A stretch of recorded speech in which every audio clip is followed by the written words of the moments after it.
What up, YouTube? It's your boy Banks. And we back in the building, you feel me? It's True Talks. Cause True Talks, alright? Let's get straight right into it.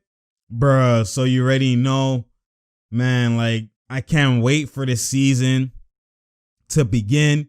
I can't wait for it to begin. If you haven't seen, go check my latest video, which was me talking about just, the decision for the NBA to actually start, the season on December 22nd. Is actually official. Both parties, the NBA and the NPBA, have agreed. So it's official that the season will start in December 22nd.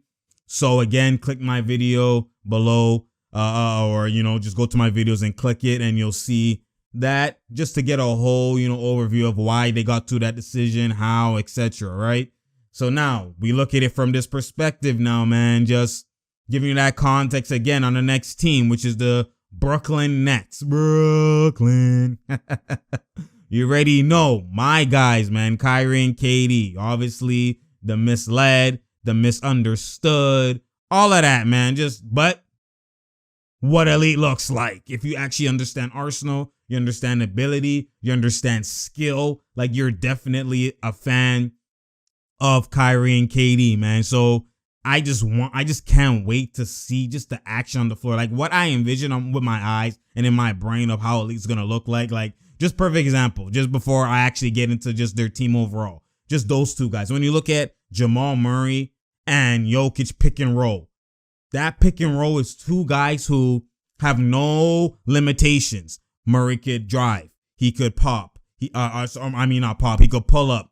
He could, step back. You switch. Now he has a mismatch. He can create one-on-one, right? He doesn't have to go to the paint. He can create a three. He can create a mid-range. Could create a floater, anything. Like no limitations offensively. Murray has. You have him on the pick and roll.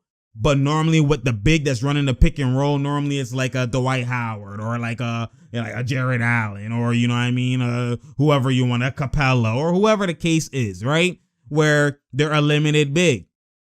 A Tristan Thompson, a JaVale McGee, like they're a limited big. So all they do is roll. So them rolling now, you have one half of the pick and roll no limitations. The other half of the pick and roll could only roll. So the way you could play that pick and roll now is you can now cut off certain things, right? You only can guard. You could try and force the pick and roll to go through the limitation. You could force them to, give it to the big with a mismatch on him, but he doesn't really have post moves like that, right? So it's like you can switch the pick and roll and then you go to that big. He can't really break chest because he's caught it more higher out and, he's more limited. Like there's certain things you could do, or you can now gap the pick and roll and recover because that pick and roll, the guy who's rolling can only catch alleys. So there's certain ways you could do.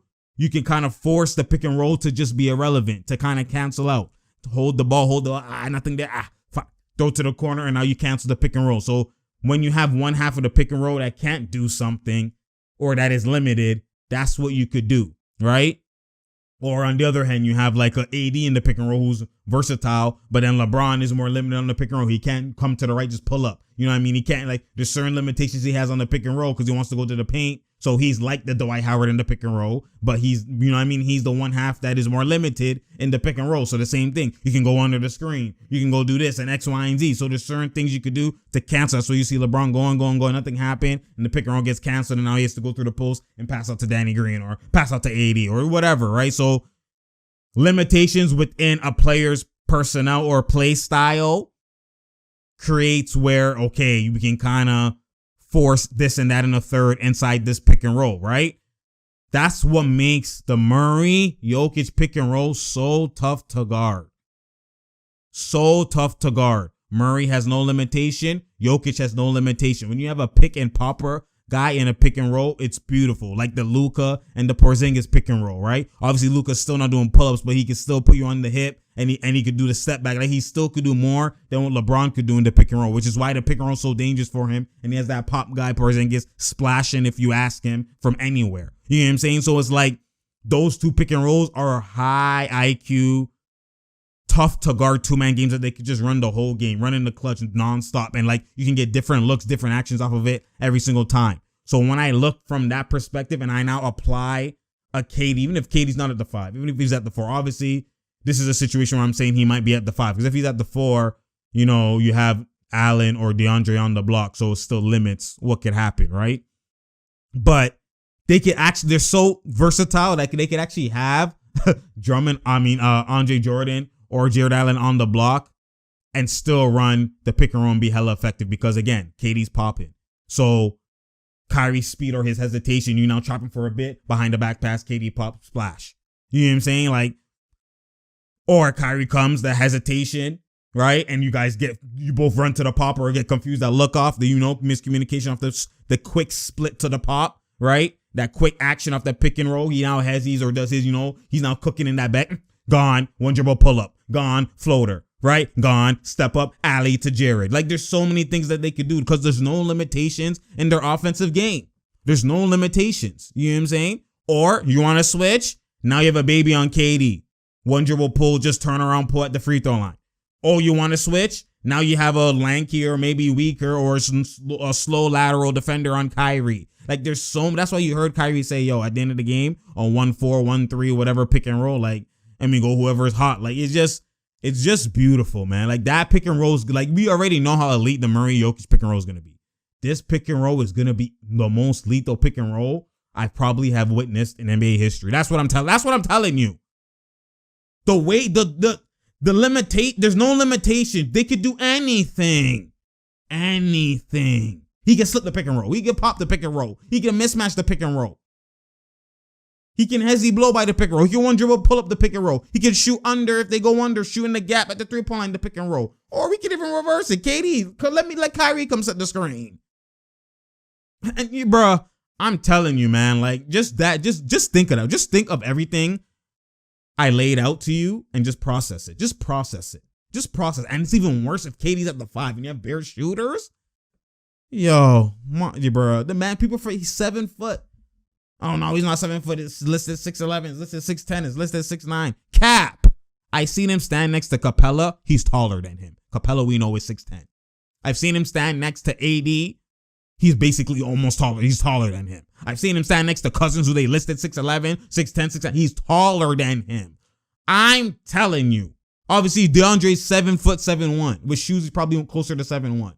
So he might be a bit shorter, but he's 7 foot, 6'11, 7 foot, same shit, man.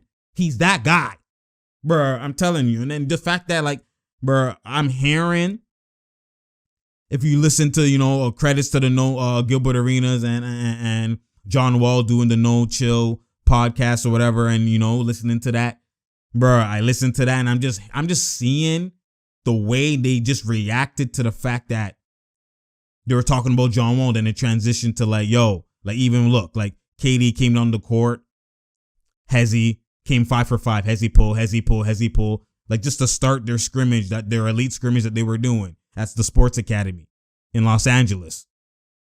The fact that they just said that, this is a guy coming off Achilles injury, now has gotten more rest than most, than what you would have had without the pandemic and without this bubble and everything.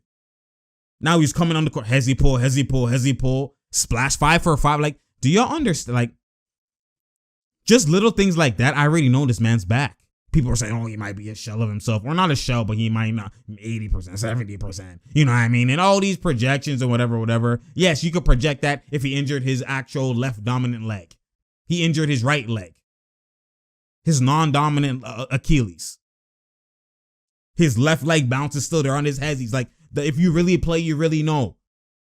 And now with his technology, I'm telling you, he's not going to be affected like that. Maybe with fatigue, he'll be affected with fatigue and just getting around his reps up and whatever.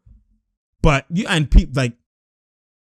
I'm lost for words when it comes to KD, man. Like, y'all don't understand. If you really understand basketball, like, the last 8 seasons, he's shot 50% from the field or better.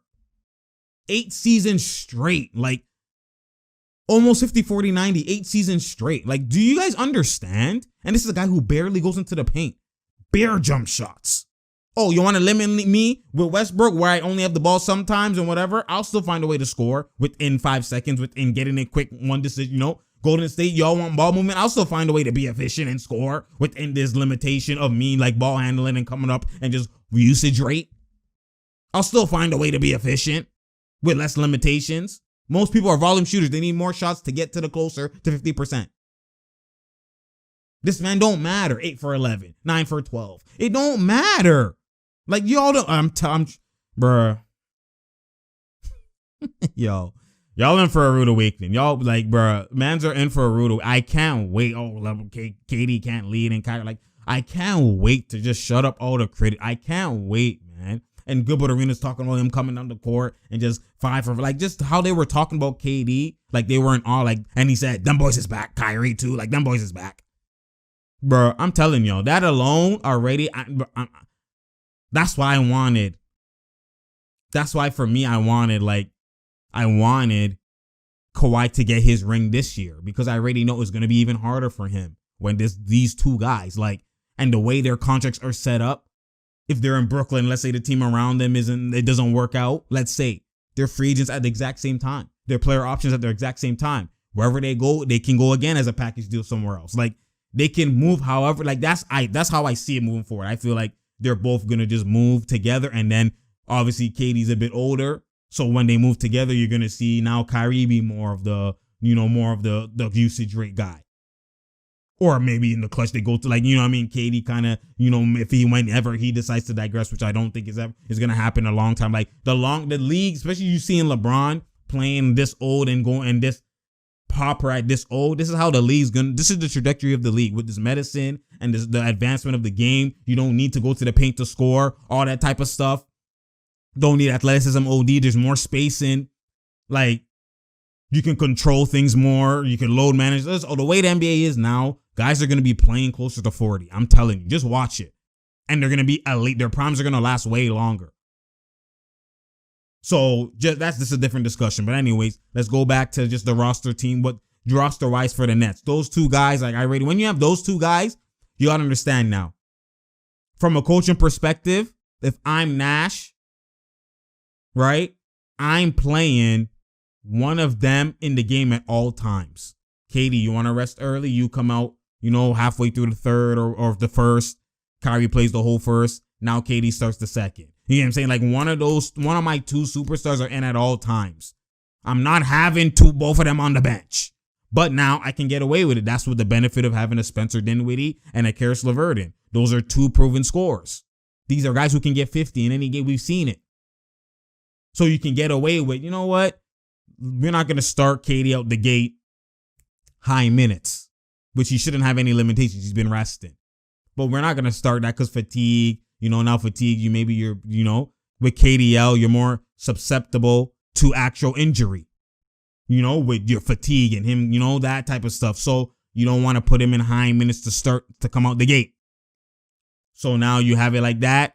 You know what? Both of y'all sit, get your rest. Boom, boom. LeVert, Spencer Dinwiddie. And then you have, DeAndre or Jared. And then you have shooters, right? So, like, you can get away with that. Their roster looks hella beautiful right now, but there are missing things. And when you are missing things, this is where the issue goes. So the first thing I'm doing as a coach perspective, like I said, or I'm a GM and I'm looking at their roster, the first thing I'm looking at is establishing who.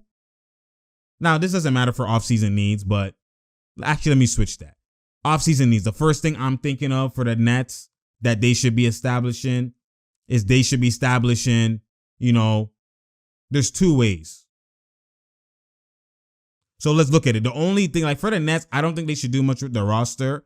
They only have one type of need that they need to address, which is defense, perimeter defense. KD can guard on the perimeter, and he's the one hybrid. Can guard perimeter, can guard the paint, but he's a taller guy. He's going to be playing the 4 or the 5. He's not even going to really be playing the 3 because they have a lot of smaller guys. So he's not going to be playing the 3 that much. It's going to be the 4 and the 5. That's going to be his rotation where he's going to play, right? So you look at it from that perspective. You got Taurean Prince who could defend, right? Kyrie could defend like in high leverage moments, in high intense situations, right? But Dinwiddie's not really a top tier defender. LeVert can defend, but he's not a top tier defender, right?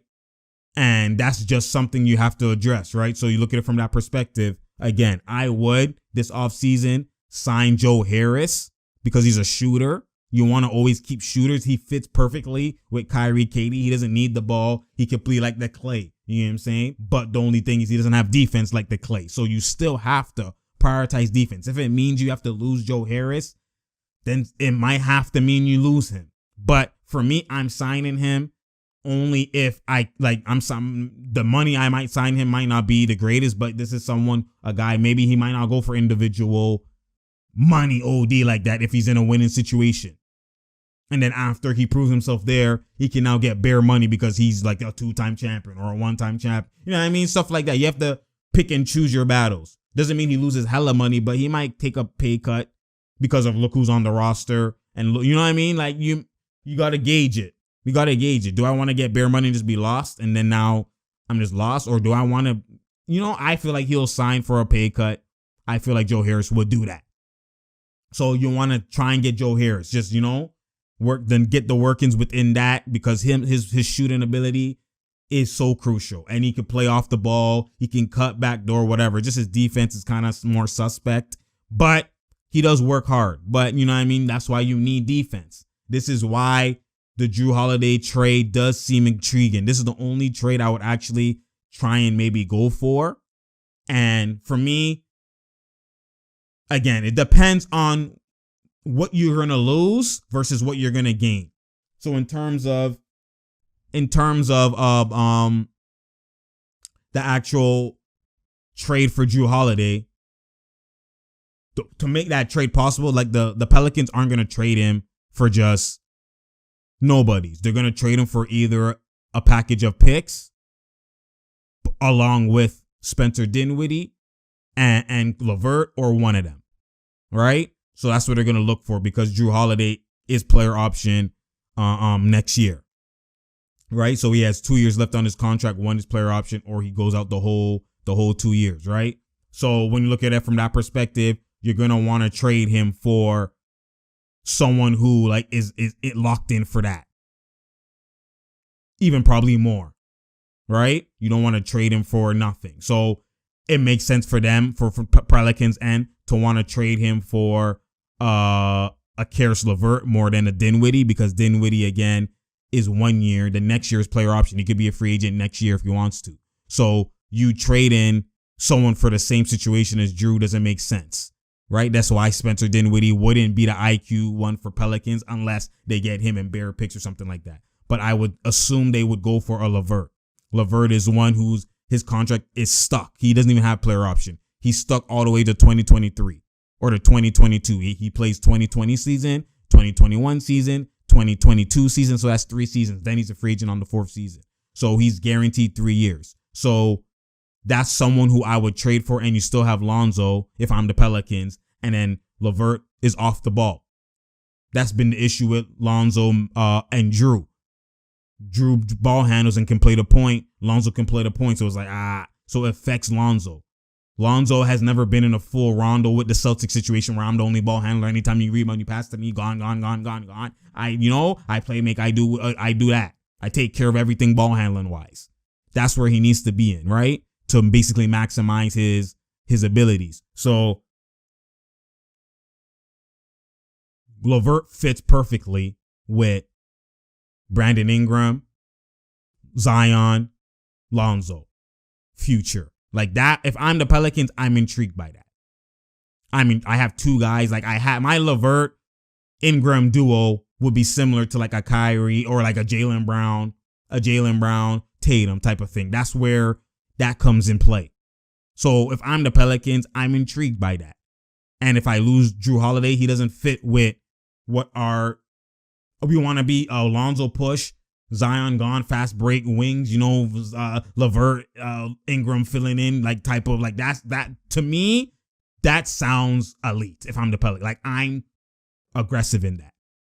You know what I'm saying? Because I told you, Lonzo's being hindered by playing a lot of off ball a lot of times because even Brandon Ingram ball handles.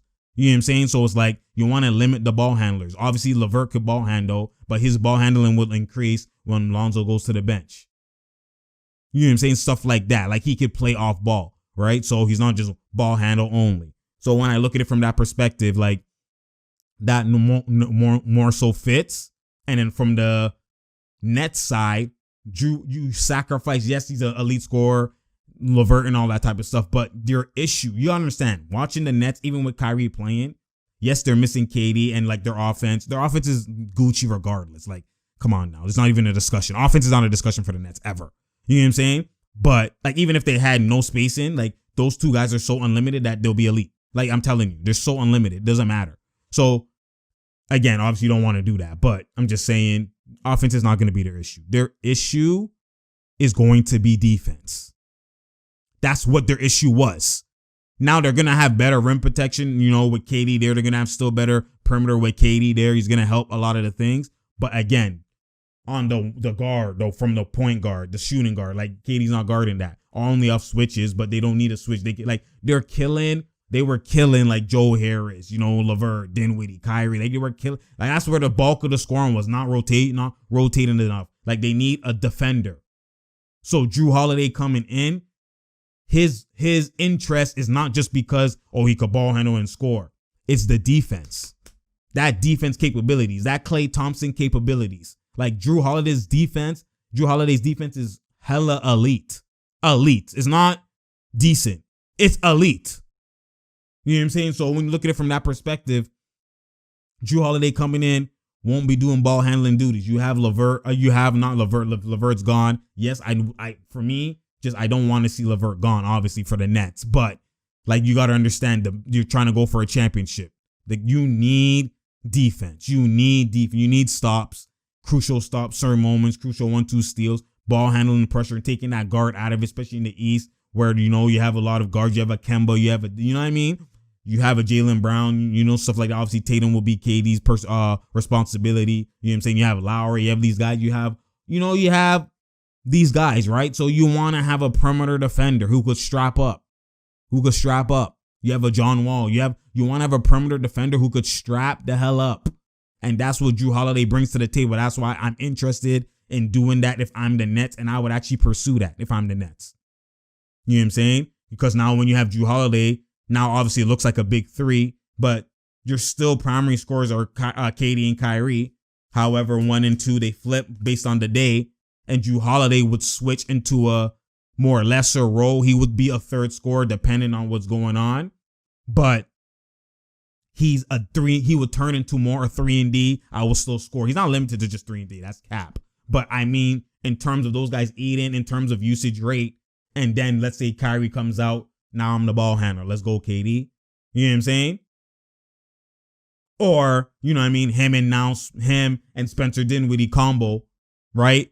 And they become the LeVert Dinwiddie combo. They combo when, let's say, KD Kyrie's out. Or even if because KD don't ball handle. He ball handle, but he's not going to just come down the court ball handling. That's why he's so elite. He don't need to do that, right? He's not going to step on these ball handlers' toes and him just bring up the ball all the time. He'll bring it up off rebounds, catch it in transition and close to half court, and then, you know, do his move, one dribble, pull, all that type of stuff. But like in terms of just in terms of the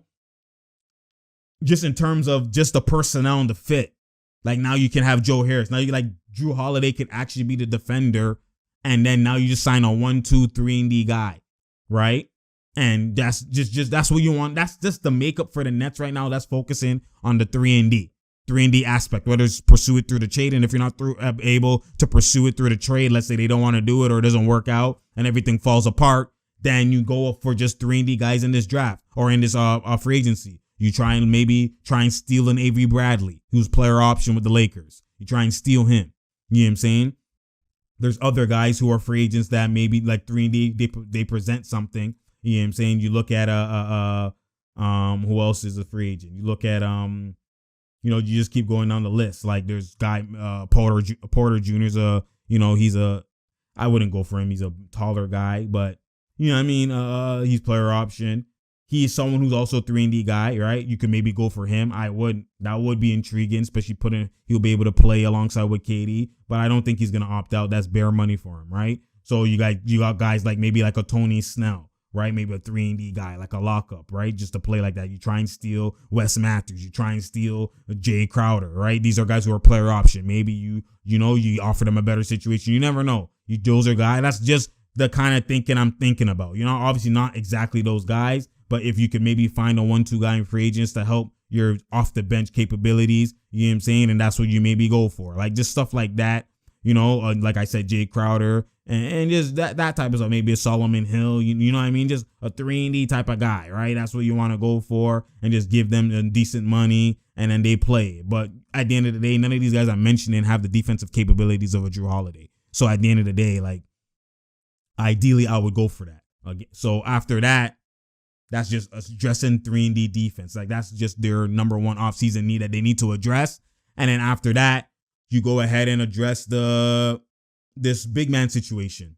Their big mans are solid enough to get a big man. Because remember, KD's going to be added to the big man list. He could play the 5, right? But if I'm Nash, just me starting out, like again, I'm starting and I'm playing, like I'm starting DeAndre Jordan. I know a lot of people, oh my God, Jared Allen, this and this and that. You understand, like if you actually pay attention to the game, there's a lot of intangible things that Jared Allen does not do that Jordan does, which is why Jordan has a higher rebound average as the older big and in less minutes than Jared Allen does as the more athletic big at this point. You know what I'm saying? Jared Allen averaged 9.6 rebounds in 26 minutes. He played 26 minutes, 26.5, so 27 minutes. DeAndre only played 22 minutes.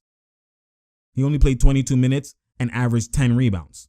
You know what I'm saying? Averaged more rebounds than him, 10 rebounds. He averaged 9.6, so it's still technically 10, but he averaged more rebounds in less minutes. So imagine he got Jared Allen's minutes when the last time he had 25, 26 minutes, which was with New York, he was averaging 12 rebounds. You know what I'm saying? He got his 31 minutes in Dallas that same year, which was 2 years ago from now. He was averaging 14 rebounds. DeAndre Jordan has positioning, has IQ. Like his rebounding is never a question. His paint protection is never a question. Jared Allen has good paint protection, but he'd be out of position sometimes. You know what I'm saying? The little things like that. Like it's just, and his one-on-one, like he'd be getting his chest broken by Embiid. DeAndre doesn't. You know what I'm saying? Just his positioning, just like certain thing, his angling, like certain things he's young, so you could see it. Like there's no way he should be averaging 9.6 rebounds with all those minutes, with all that bounce and that same DeAndre Jordan build. You should be averaging 12, 13 rebounds. You know what I'm saying? And that's where little things like that obviously matter in terms of just the makeup of these crucial games when you come down to the playoffs, when you come down to situations, right? Like Jared Allen, especially even when you looked at the bubble, Jared Allen was he was getting rebounds versus Nurkic, but in certain situations, certain other bigs, he wasn't getting rebounds. Stuff like that, like it matters. You know what I'm saying? Obviously, when you look at it, like they do the same exact thing. Like he averaged 11 points in 26 minutes and DeAndre averaged 8 points in 22 minutes. So if he got those minutes, he's averaging 10, 11. Like they're the same, literally the same player, which is a benefit because whoever's playing better will end the games and you never are missing. When you have the same exact player at the big, he comes out, it's just the same thing in terms of defense, in terms of we know what we're doing from, team perspective. There's no really drop off OD. It's the same thing consistently for 48 minutes. Most teams, you have this guy, he comes out, drop off or addition or whatever the case is, right? But this is the same thing, right? The same play style, the same like production type of thing, full out. So I'm just I normally like Jared Allen is 21, about to be 22 this year. Like I'm starting the 32-year-old, like KD's 32, like a veteran, a USA champion, like that veteran guy who's still athletic. People want to act like, oh, he just dropped off. No, he's not trying that much when they're not playing for anything and he's just playing bench minutes and he's not even happy. He came there. He's thinking I'm coming along with KD and Kyrie. This was Team USA, guys. This is us in Team USA. This is us. I'm coming in like that. That's what they were thinking. So Nash has IQ, so I think he's going to start DeAndre. I would start DeAndre. The only way I wouldn't start DeAndre, and this, again, figuring this out brings clarity. Only way I wouldn't start DeAndre is if, like, again, Amari started, no matter how crucial he is as the coaching staff. People don't understand that. He's going to help these bigs. That pick and roll game, that positioning, that blocking. You know what I'm saying? Not only that, it's going to help Jared Allen. If Amari's worked with Jared Allen before the season starts and Jared Allen's able to shoot the free throw line jump shot and move like Amari, then I start him over DeAndre. If he's still moving like DeAndre's the better version in my eyes. You know what I'm saying? So that's where Amari is going to be crucial. He's going to, bring Jared Allen along the ropes. He's going to have better position. He's going to get more rebounds. Amari didn't get bare rebounds like that because he was more so undersized. Remember, he's 6'9", 6'10", but offensive wise, he became unlimited because he didn't need to shoot the 3-0-D. But you having that pick and pop ability, pick and roll, especially with his athleticism, his role is so dangerous that now if he pops, it's like he could shoot the midi. So that Jared Allen, sometimes he shoots it here and there, and it's like, yo, you can shoot, but he doesn't have the confidence enough to shoot it like that all the time. So I feel like Amari's gonna be a crucial benefit for a guy like Jared Allen because his shooting form doesn't even look terrible. It doesn't look terrible, you know what I'm saying? So like, I like what I'm seeing in terms of the Nets. Again, D'Antoni being an assistant, giving IQ to Nash. Like, a lot of things are, filling out perfectly in terms of the Nets. Like, I just see elite things going around there. But that's, again, they got to figure out that center, rotational, starter, not, kind of has to be clarity because there wasn't clarity last year. It was just sometimes it's DeAndre, sometimes it's Jared. You know what I'm saying? So, again, they got to fix that up and clean that up. And then, for me, that's my only things with the Nets. Like, people are bringing up a whole lot of things now. Oh, my God, this and that. And that. Like, honestly, just get 3-and-D guys, shooters, right? Try and re-sign Harris. If you got to get the ultimate 3-and-D guy you would be Drew Holiday, right? But he's not just limited to that. But, he can do that. So, like, that's the ultimate guy. And if you have to let go of Karras, you got to understand the positives and the negatives you're giving away. Like, obviously, Karras could probably score, like, his output, his max scoring, like those 50-point games. Drew Holiday doesn't really get 50-point games, but he can get 30s, he can get 20s. You know what I'm saying? Do you need 50-point games from that position when you have a KD and a Kyrie? Like, but the defense he has is way more supreme than Karis LeVert. So what your needs, sometimes that's what happens in basketball with team roster. It's just about fit. It's just about what is needed. Offense, we already solidified. We need more shooting and you know what I mean? And defense. So it's like, yes, LeVert could shoot, but defense. This guy's supreme at defense and can do some of what LeVert could do. You know what? Let's go that route. That's why I was saying same thing with Harkless. Harkless was more needed in the Clippers than on Morris, even though Morris was needed. But the levels of need, you know what I'm saying? That defense is so crucial at other positions. So that's what I think. If they're going to do that Drew Holiday thing, that's the only trade they should look forward to do. Then now you doing that trade, you can now also sign Harris. Now you not getting perimeter defense in certain situations, but high supreme shooting with Harris. It makes sense now because you have a defender in Holiday. But if you don't have a defender in Holiday and you're only able to still have LeVert and still have Dinwiddie, then now, okay, let me bring on a more defender-centric type of player in this offseason. Maybe go for Avery Bradley, like I was saying. Maybe a Jay Crowder. You know what I'm saying? Stuff like that. So, again, this is what elite looks like. They don't have to do that much, but certain things they do is going to be very crucial to the trajectory of how this team goes. But regardless, even without the defense, they could score so much that they'll be in conference finals. Like the Nash and them, they didn't have really good defense. They had good rim protection in Amari, but their perimeter defense sometimes was suspect. They just outscored mans. That, for me, is going to obviously bite you for a championship because that's why Golden State was lethal. They could outscore but defend, right? That's why they changed all of this whole NBA. But without that, that was Phoenix. Without defense, that was Phoenix. And they were getting to conference finals. So, you know what I'm saying? So, again, regardless, however you slice it, I expect them to go to conference finals at worst. You know what I'm saying? So, if they don't get that, that's an upset in my eyes. But anyways, what elite looks like is True Talks. Because True Talks, hoped you like this Nets type of breakdown off season, type of, breakdown, how I envision the team and what just most IQ moves they should be making and the most priority type of things. I'm sussing my talking, my fault. My lip kind of getting dry. Basically, the things that they should be looking for just in priority, you know what I mean? In priority and hierarchy order is definitely what I've been laying out. You know what I'm saying? So again, share, like, and subscribe. We out here. There's no doubt here and there's no drought here. You feel me? Like I've said in my previous video before this one, the Xbox One Series X and the PS5 has been coming out this week. Xbox Series X coming out basically today when you're watching this video, which is the 10th. And you know what I mean? Just at the end of the day, I'm going to be streaming more maybe add 1-2 more videos to my channels. I'm still doing what I'm doing with my channel with basketball breakdowns and that IQ, because that's what I do. But I know a lot of y'all been asking me to do 2K videos because I originally started doing that. You know what I mean? And I revamped the channel to this. But I'm going to be, maybe not fully to the YouTube yet. We'll see how, the viewership goes. But definitely I'm going to be streaming. You know what I mean? I'm going to be streaming probably daily, especially when the system comes out. So my Twitch details are in the description. Go to that. You know what I'm saying? Follow me on Twitch. Follow me on all my socials, on Twitter, on Instagram as well. And you know what I mean? I know some of y'all are not going to be getting the system right away. So y'all going to just be watching. So come through. This is the perfect time for me to get back onto that streaming and get back onto that stuff. And you know what I mean? Just that obviously 2K out the jump. You feel me? At the end of the day, showing you that dribble, that IQ within. It's like you can't see me play real life. So that's me playing real life. You feel me? You already know. Anyways, like I said, follow the Twitch and follow me. We'll be out here. We out here. There's no doubt here and there's no drought here.